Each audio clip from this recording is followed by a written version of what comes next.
Notícias em Debate está de volta. O nosso assunto de hoje é saúde ocular e sobre isso a gente conversa com o Dr. Emir Tamada Júnior, médico oftalmologista. Doutor, a gente estava falando sobre toda essa questão que envolve o procedimento de cirurgia de pálpebras. Sim. E um dos problemas que o senhor mencionou no bloco anterior é tirar muita pálpebra, muito excesso de pele e essa pálpebra não fechar. Certo. No caso dessa pálpebra não fechar, a pessoa vai ter um problema na vista, na visão. Sim. O que é feito? Então, nesse caso, assim, na verdade, tem que se prevenir esse tipo de complicação, né? Que é uma complicação bastante temida, principalmente pela parte funcional. Então, você tem que medir bem a cirurgia, tem que avaliar bem o paciente, se ele tem um bom filme lacrimal, se ele tem um bom piscar, né? Mas, assim, por exemplo, às vezes você pega um paciente que fez uma cirurgia com outro profissional e que, enfim, tenha complicado e que tenha ficado excessivamente esticada a pálpebra dele, né? Em último caso, o que se faz? Se for pálpebra inferior, a gente tenta pegar um enxerto da pálpebra superior, que é o tecido mais parecido em coloração e espessura da pálpebra inferior. Aí você pega o enxerto da parte superior e transloca para a pálpebra inferior. Agora, se não tem mais na pálpebra superior, se ele operou as 4 pálpebras, aí, em último caso, pega da região retroauricular, né? Que é uma pele mais fina também, e se realoca para a parte onde estava faltando, né? Mas, assim, o resultado nunca é igual uma pálpebra, como deveria ser, né? Na verdade, isso deve ser uma complicação que tem que ser evitada, né? Tem que ser evitada pelo bom planejamento pré-operatório e pela boa indicação do cirurgião, né? Agora, o paciente consegue perceber, por exemplo, à noite, que ele está dormindo de olho aberto? Ou no dia, depois, no outro dia, que ele vai perceber que o olho está irritado, que está sentindo o olho seco? Então, e geralmente ele vai sentir isso aí de manhã cedo, né? Isso é uma coisa assim, no pós-operatório imediato, em que o olho ainda está inchado, durante o primeiro mês aí, é natural que fique levemente entreaberto, isso é natural, né? E depois, quando aquele inchaço cede, quando aquele edema diminui, aí a pálpebra ela cede e ela fecha até o final. Mas, assim, tem complicações tardias em que, meses depois, o paciente ainda está com uma falta de oclusão noturna e acorda com o olho vermelho, irritado, ardendo, sensação de ressecamento mesmo, né?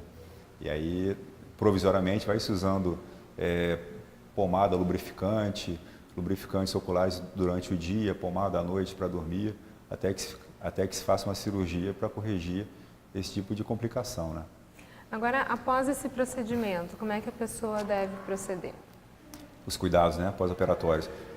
Principalmente, assim, repouso, né, evitar atividades físicas excessivas, para que os pontos não cedam, né, porque a cirurgia ela é feita sob sutura, suturada.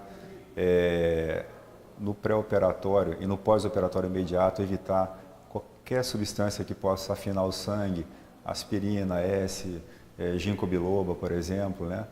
E se é um paciente hipertenso, manter a pressão arterial bem controlada no pré e no pós-operatório, para evitar hemorragias, excesso de sol também, para evitar que a cicatriz, evitar que a incisão fique marcada, fique pigmentada. São os principais cuidados no pós-operatório de uma cirurgia de pálpebra.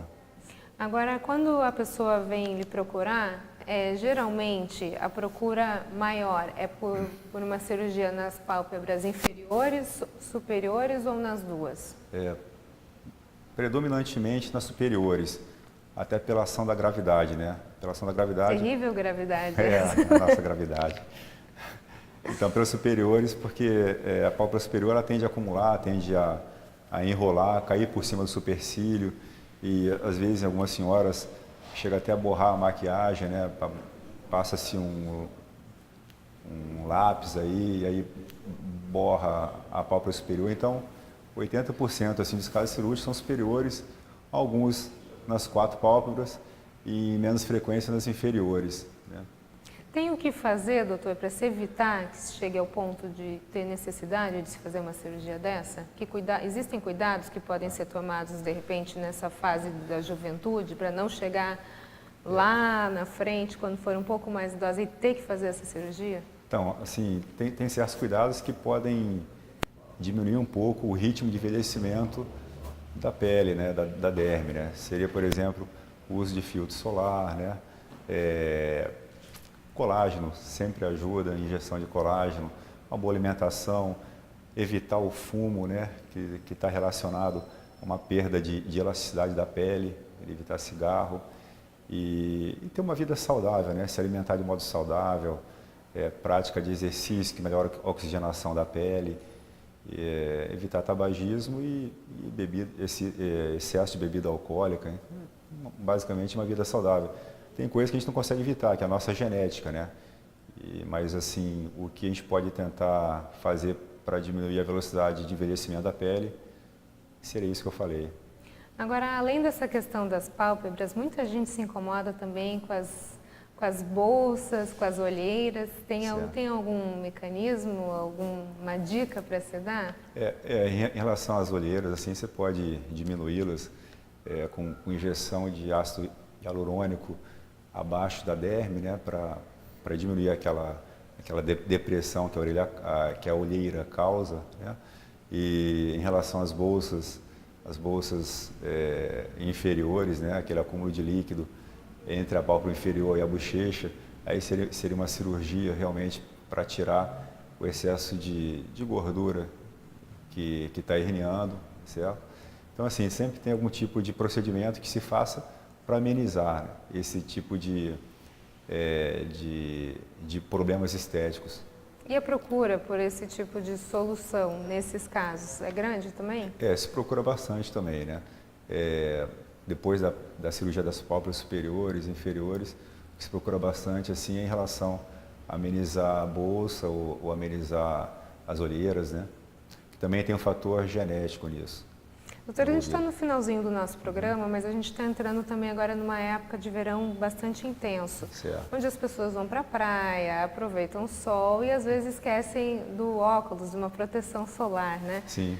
Que dicas o senhor daria para os nossos telespectadores que estão agora indo para o verão e como é que eles podem proteger os seus olhos?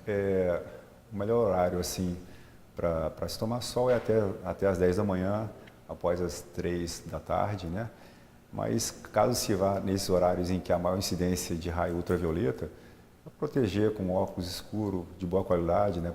O óculos escuro, bom óculos escuro, ele protege não só as estruturas oculares, córnea, cristalino, retina, como protege também as pálpebras, né?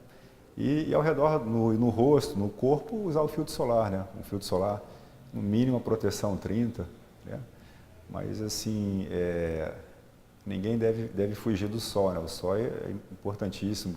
A vitamina D aí que todo mundo está precisando, vitamina D, né? antidepressivo, né?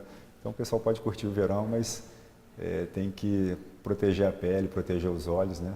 Não só com óculos escuros, mas também o filtro solar, um boné às vezes. Tá ok, então, doutor, muito obrigada pelas suas informações. Muito obrigado, Roberto, pelo convite mais uma vez. Tá?